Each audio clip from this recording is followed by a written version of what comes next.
In this video, I'm going to show you how to fix xlive.dll missing error. First thing you want to do is open Google. Over here, you want to type in xlive.dll download. So go to this website, scroll down, and here you need to download according to your version. So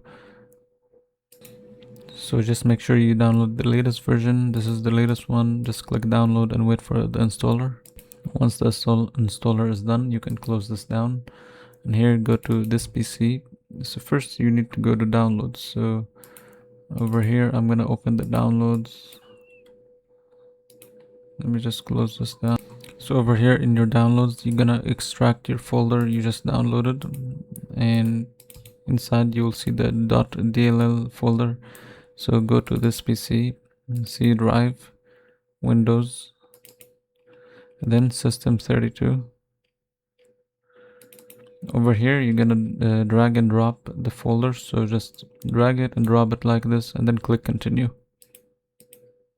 and then leave this, and over here go to sys wow64, and here do the same thing, just drag and drop like this, then click continue. After this you can close this down.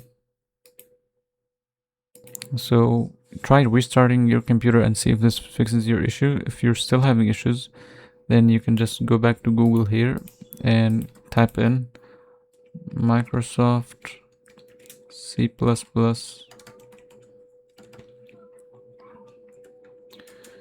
redistribution download, and then you want to go to the official Microsoft website, so this one, and here you're gonna download the C++ redistribution package. So make sure you download the latest version here, and make sure you download both the 64-bit and the 32-bit. So click here and then click here to download both 64 and 32.